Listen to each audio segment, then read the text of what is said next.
శ్రీమాత్రే నమః. ఆషాఢ మాసంలో అమ్మవారికి సారె. ఇదేనండి మా ఆడపడుచు గారి ఇల్లు.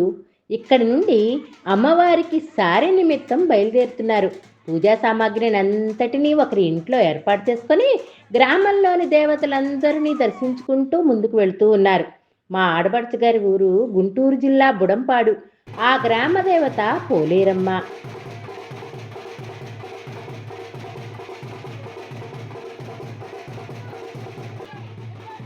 ఆ ఊరి ఆడపిల్లలందరూ అమ్మవారికి సారె సమర్పిస్తూ ఉన్నారు. నేను కూడా ఆ అమ్మవారి ఉత్సవంలో పాల్గొని ఆనందభరితురాలనయ్యానండి. అమ్మవారికి ఇవ్వాలనుకున్న వాటిలో ఏవైనా తగ్గితే అమ్మవారు భక్తులపై ఆవహించి చెప్తారు. అప్పుడు ఆ అమ్మవారు కోరినవి తీరుస్తూ ఉంటారు. ఆ అమ్మ ఆ గ్రామంలో పిన్నలను పెద్దలను కాచి కాపాడుకుంటూ ఉంటుంది. పసుపు నీళ్లు, ధూపాలు, మంగళ వాయిద్యాలకు ఆ అమ్మవారు సంబరపడి భక్తులపై ఆవహిస్తారు. భక్తులు మమైక భావనతో నాట్యం చేస్తారు. ఏ విఘ్నాలు కలగనివ్వని ప్రథమ పూజ్యుడైన విఘ్నేశ్వర స్వామివారి గుడికి వెళ్ళి స్వామివారిని దర్శించుకొని తదుపరి కోదండరామస్వామి వారి ఆలయాన్ని చేరుకున్నారు. భద్రాచలంలో ఉండేటటువంటి స్వామి వారి తొడపై ఆసీనురాలైనటువంటి అమ్మవారి విగ్రహం ఎలా అయితే ఉంటుందో ఈ కోదండరామాలయంలో స్వామివారి విగ్రహాన్ని కూడా అలానే పోలి ఉంటుంది. మరి అక్కడి నుండి శివాలయానికి వెళ్ళి శివ దర్శనం కూడా చేసుకున్నారు. ఆ తదుపరి గ్రామ దేవతలందరినీ దర్శింపజేస్తూ ఉన్నారు.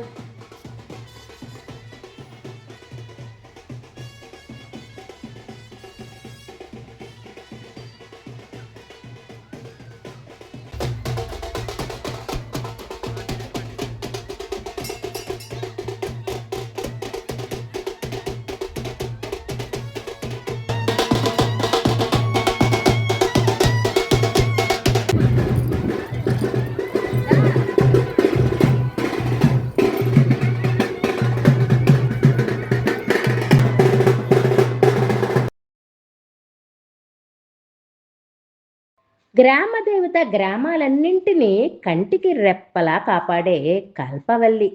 ఆషాఢంలో గ్రామ దేవత పూజ అసలు ఎందుకు చేస్తారో తెలుసా? గ్రామ రక్షణ కోసం. అందుకే మన పెద్దలు చెప్తూ ఉంటారు, పొలిమేరలు దాటుతున్నప్పుడు గ్రామ దేవతలకి నమస్కరించుకుని వెళ్ళాలి అని.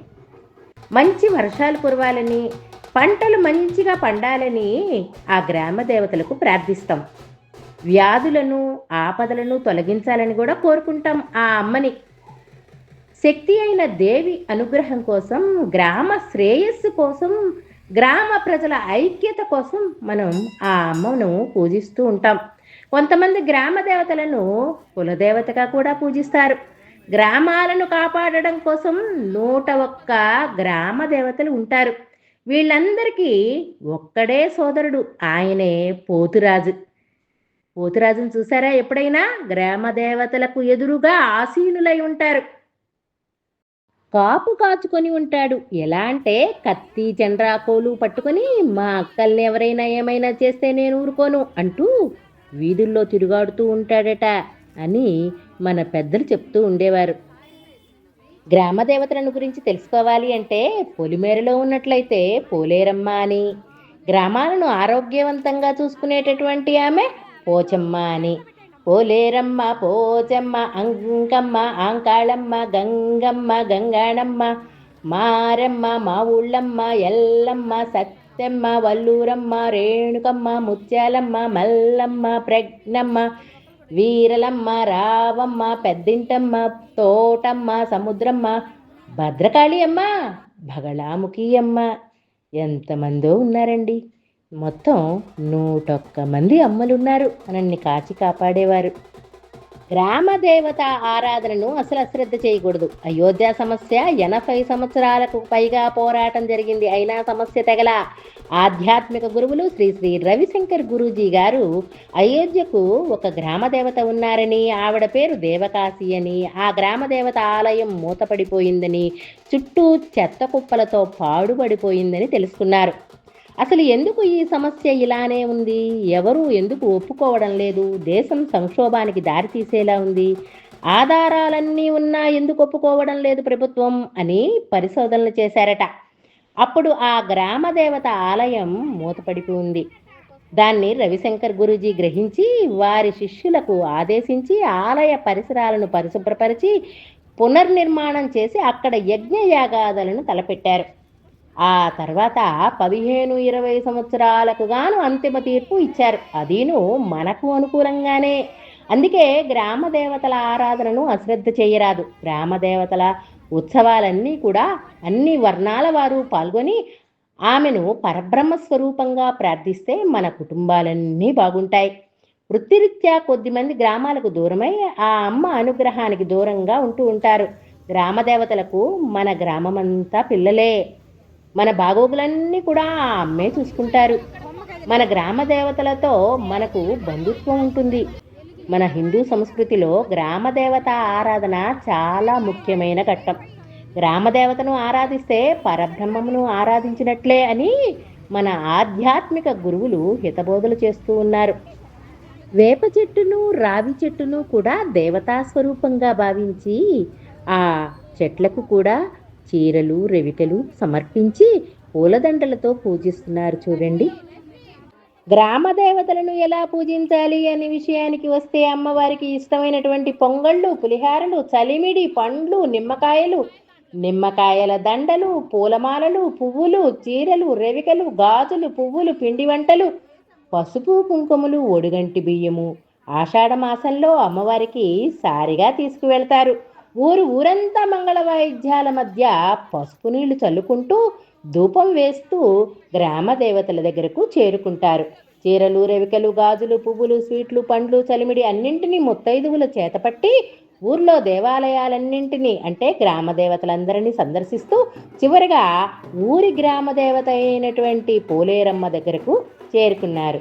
గ్రామ దేవతలందరూ దేవతాంశలే కాబట్టి మనమందరం కూడా గ్రామ దేవతలను నిర్లక్ష్యం చేయక గ్రామ దేవతలను ఆరాధించి ఆ అమ్మవారి అనుగ్రహానికి పాత్రులమవుదాం.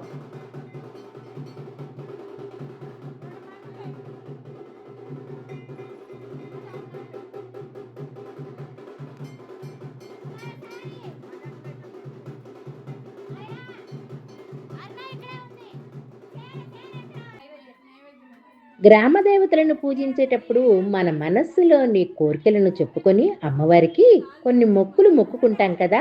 ఆ మొక్కులు గనక తీర్చకపోతే సమస్యలు కూడా రావచ్చు కుటుంబంలో. ఎలాంటి సమస్యలు అంటే అనారోగ్య సమస్యలు కావచ్చు, ఆర్థిక సమస్యలు కావచ్చు, ఉద్యోగ సమస్యలు కావచ్చు. అందుకే మనం మన మొక్కులను నిర్లక్ష్యం చేయక తప్పకుండా తీర్చుకోవాలి.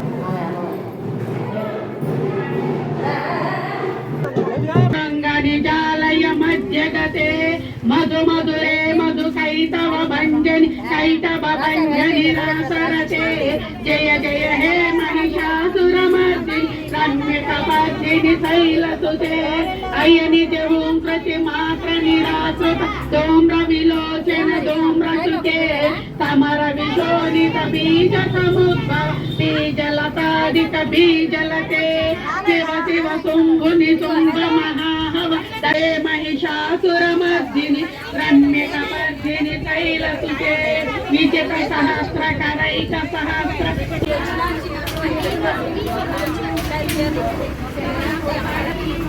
ఇందాక రాజేష్ ఆంటీ దగ్గర ఉంది కదా చీర పెట్టారా అమ్మాయి అక్కడ పెట్టేస్తే ఓ పక్కన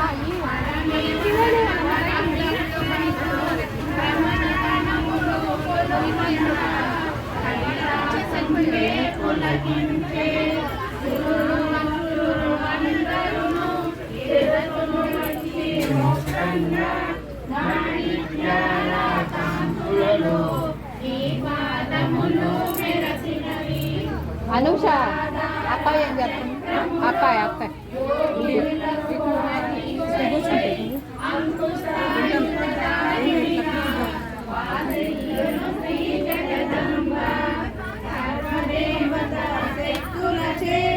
సత్యస్వరూపిణి రూపంది శంకునాదము చేసితివి సింహవాణిని నవర్చితివి లలితా మాతా శంభుర్య జగతి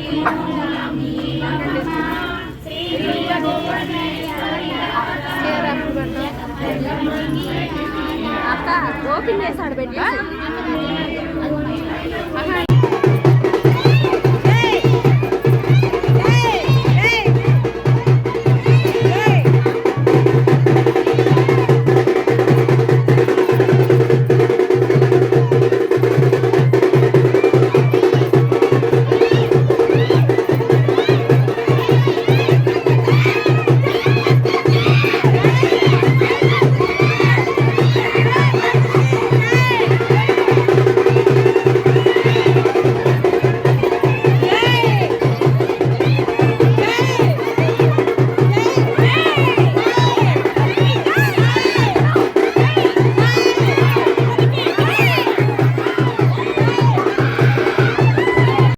మన గ్రామ దేవతలు గ్రామాలన్నింటినీ కంటికి రెప్పలా కాపాడే కల్పవల్లిగా ఉంటుంది.